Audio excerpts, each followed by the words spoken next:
Good evening, and thank you for logging on to this in-service, a quick in-service, as you are just taking a nice little break from your day. Appreciate you hanging in here for about 15 minutes so that you can learn about conducting an FBA and how you would then develop that into a BIP. We're going to discuss a little bit about methods on analyzing and collecting your classroom data in order to put this all together.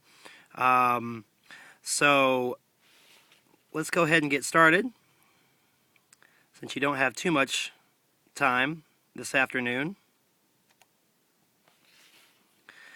So the steps to conducting an FBA. First of all, in case you are not aware, FBA stands for Functional Behavioral Assessment.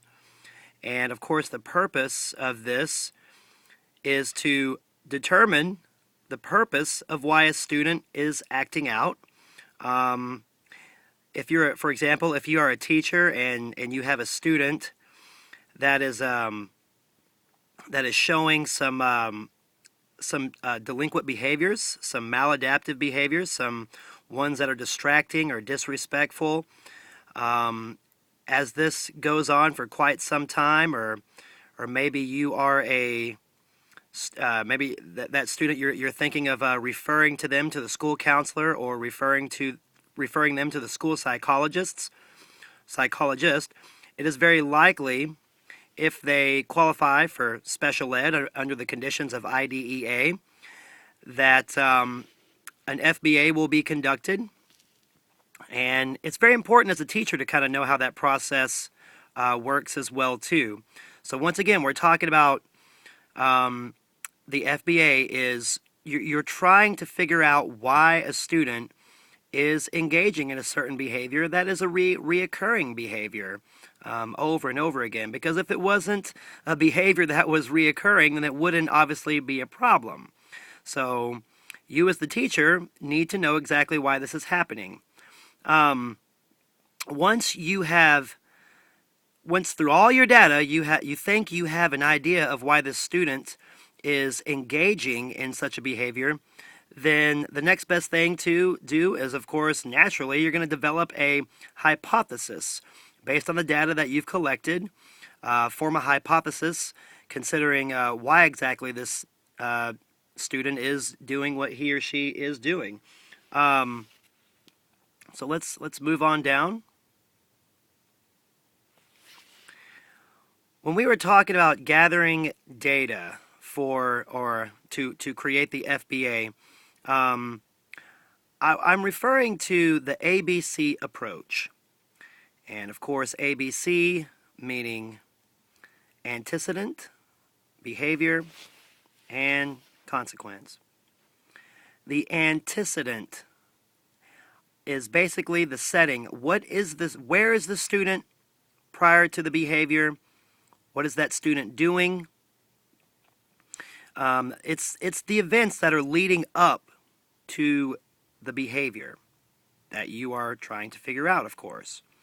So through your observations, and of course we're going to get to some examples of some data sheets, but through taking your data, taking your notes, you have noticed that the student may be doing this behavior with a particular individual.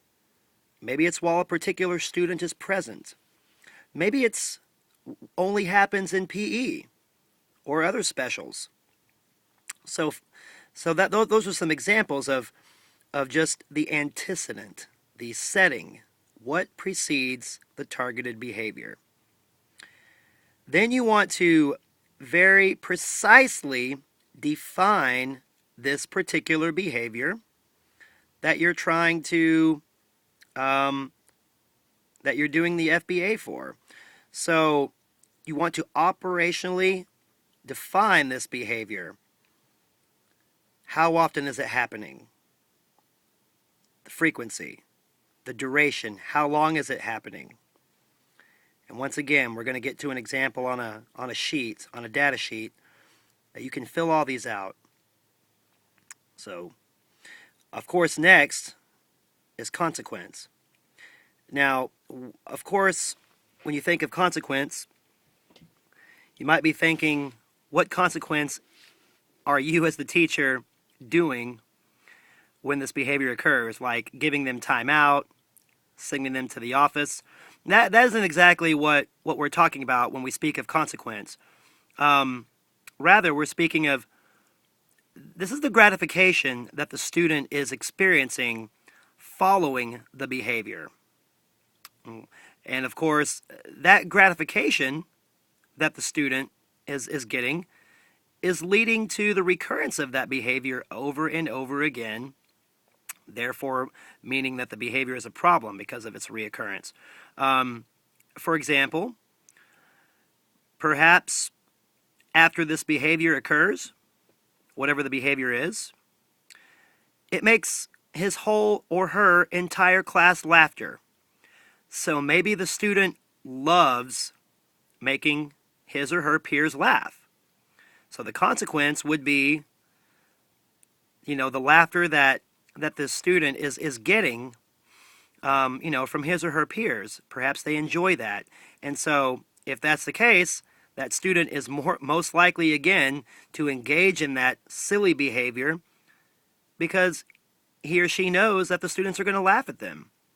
Another example of consequence might be you as the teacher might send the student out in the hallway following this behavior. And perhaps the gratification that the student is actually getting is getting out of the classroom. Perhaps the student desires to go to timeout, to go sit out in the hallway, to be apart from his or her classroom. Perhaps that's what they're seeking. And if they're seeking that, well then, once again, that behavior is going to continue to reoccur. So that's what we're referring to when we speak of consequence, part of ABC data. That's what you're going to want to do first.